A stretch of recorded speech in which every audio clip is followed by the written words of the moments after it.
Multiple times चीजों को revise करना है, you will be good to go. ये सारी चीजें आपको खुद से भी पूछनी है और कुछ आपके टीचर से पूछनी है। जो आपको लग रहा है वो डिफिकल्ट है वो थोड़ा सा ज्यादा पढ़ो, जो आपको आता है उसको आप लास्ट डे पर रिवाइज भी कर सकते हो। Hello my cutie potatoes, I hope you guys must be doing amazing and as you guys know half yearlies are just around the corner.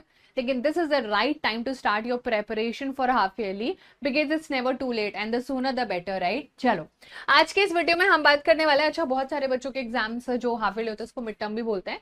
Anyways ये जो एग्जाम है बच्चा, आप जितना जल्दी इसके लिए प्रिपेयर करना शुरू करोगे उतना ज्यादा बेटर होगा। सबसे पहले राइट स्ट्रैटेजी क्या होनी चाहिए, क्या हमें पूरा सिलेबस या what ever half syllabus, that is why it is mid term और हाफ ईयरली बिकॉज उसमें हाफ सिलेबस आ रहा होता है और उसमें हमें कितना रिविजन करना है, कौन कौन से बेस्ट स्टडी वेज हो सकते हैं, ये सारे क्वेश्चंस का आंसर इधर ही मिलेगा। ठीक है, चलो सबसे पहले तो आपको सबसे नंबर वन चीज जो करनी है, आपको आपका सिलेबस पता होना चाहिए। ऑब्वियसली ना, कितना चैप्टर आ रहा है, हर फर्स्ट चैप्टर आ रहा है, दो चैप्टर आ रहे हैं which is 8 chapter. 2 chapter ma'am इको से आ रहे हैं, 2 हिस्ट्री से आ रहे हैं, 2 ज्योग्राफी से आ रहे हैं, बहुत कुछ आ रहा है। हमें तो हेडेक हो रहा है, नहीं लेना हेडेक, मल्टीपल टाइम्स चीजों को रिवाइज करना है, you will be good to go. Marking scheme क्या है, चैप्टर कौन से वेटेज ज्यादा है, फॉर्मेट क्या है, कितना एमसीक्यूज आ रहा है, how many point is the exam worth, what study suggestion does your teacher है, ये सारी चीजें आपको खुद से भी पूछनी है और कुछ आपके टीचर से पूछनी है कि कैसे वो एग्जाम लेने वाले हैं, कितने एमसीक्यूज आएंगे, कितने वेरी शॉर्ट आएंगे, कितने लॉन्ग आएंगे, ये सारी चीजें। बिकॉज ऑब्वियसली हमें बहुत बार क्लास 9 में स्पेसिफिकली पैटर्न फॉलो नहीं होता है, अपने अपने स्कूल अपने अपने हिसाब से सारी चीजें कर रहे होते हैं। So there is not a universal method for class 9, everybody has their own explanation in class 9। Hence class 9 वालों के ऊपर बहुत जिम्मेदारी का बोझ होता है।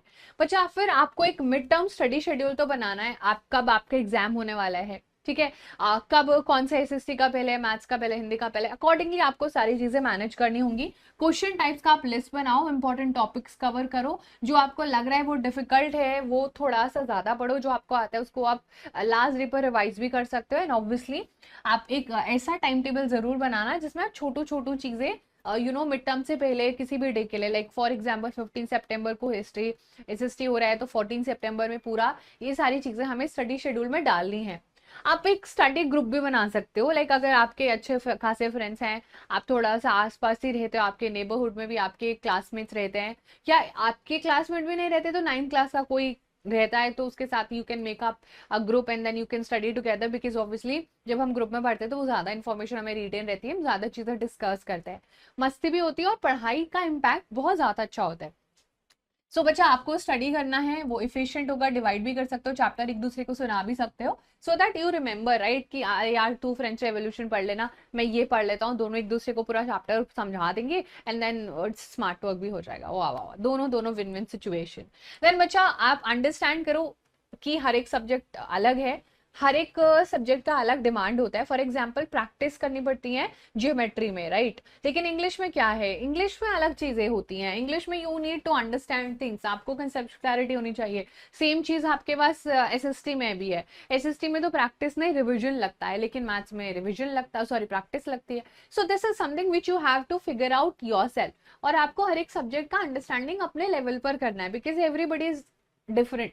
somebody likes SST, somebody do not like SST, right? But इसका मतलब ये तो नहीं कि SST आपको पसंद नहीं है तो वो 0 मार्क्स की आएगी, वो भी उतने ही मार्क्स की आएगी, राइट? तो ये सारी बेसिक चीजें बच्चा। Then I have given a whole 1 month kind of track जिस पर आप रख सकते हो कि आप डे 1 डे 2 डे 3 में सब्जेक्ट 1 एंड देन 4 5 6 एंड सारे सब्जेक्ट आपको ऑलमोस्ट यहाँ पर मिलेंगे। एंड फॉर एग्जाम्पल अगर आपका अभी 1 महीना बचा हुआ है हाफ ईयरली में, तो you now have almost 30 days, right? चलो 30 भी नहीं, चलो वर्स्ट केस में 25 मान लेते हैं, और 25 मान लेते हैं तो बाकी जो हमारे रिवीजन होंगे हर एक वीक के बाद आप रिवीजन करो। सो अल्टीमेटली आपके ये टाइम टेबल फॉलो करने से पूरा प्रॉपर तरीके से आपको हमेशा एक इंप्रूवमेंट, आपको परसेंटेज, आपको हर सब्जेक्ट में इंप्रूवमेंट देखने को मिलेगी और कंप्लीटली आपका हर एक सब्जेक्ट भी रिवाइज हो रहा है।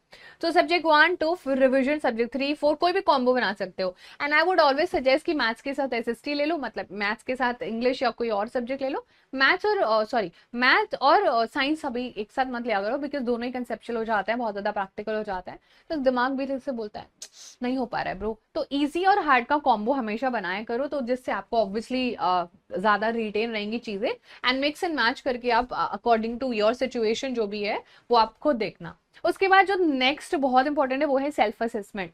आप खुद का एक मॉक बना लो, लाइक खुद का एक सैम्पल पेपर बना लो। आपके टीचर ने बोला 5 MCQ आएंगे, 2 वेरी शॉर्ट आएंगे, 2 लॉन्ग आएंगे। आप हर एक चैप्टर से एक एक क्वेश्चन पेपर खुद का बना लो जो आपको लग रहा है। तो बच्चा आपको रिविजन हो जाएगा, आपका सेल्फ असेसमेंट हो जाएगा कि मैं कितना बढ़िया से प्रिपेयर कर पा रहा हूँ या कर पा रही हूँ। ठीक है, स्टिलिंग एंड पुलिंग एवरीथिंग। और आप कुछ सीबीएसई सैम्पल पेपर जो आपको वेबसाइट पे मिल जाएंगे वो सारे प्रैक्टिस जरूर करना। आपको टाइम मैनेजमेंट का भी आइडिया हो जाएगा और आपको ये भी पता चल जाएगा कि आपको कितनी इंप्रूवमेंट की नीड है। So this was something which we are suppose to do. And then obviously revision तो बच्चा आपको करना ही है। रिवीजन मतलब कुछ भी नहीं इस दुनिया में, सबसे इंपॉर्टेंट रिवीजन ही है। आप चाहे कितना भी पढ़ लो, कितना भी पढ़ाई कर लो, कितने भी घंटे पढ़ लो, अगर आप रिवाइज नहीं करो तो कुछ नहीं हो सकता है। Revision is the final key, revision is the D day. Revision ही सबसे इंपॉर्टेंट होता है, चाहे आप आज पूछना चाहे आप कल पूछना। So this was a pretty much about it. मैंने आपको ऑलमोस्ट सारी चीजें इतने शॉर्ट टाइम में बहुत अच्छे से समझा दी हैं। ये चीजें जो मैंने आपको बताई हैं ये आपको रिलीजियसली फॉलो करनी पड़ेंगी, और जब आप इनको रिलीजियसली फॉलो करोगे तो you will be good to go. इसके अलावा आपको बहुत XYZ थ्योरम, पाइथागोरस थ्योरम ये सब नहीं लगाना, तिगड़म नहीं है। सिंपल सी स्ट्रैटेजी है, सिंपल तरीके से डेली एफर्ट्स करने, एंड बहुत बढ़िया। ठीक है, so that was all about the video today everyone. I will see you in the next video. Thank you so much, sending you all lots of love. Bye, take care.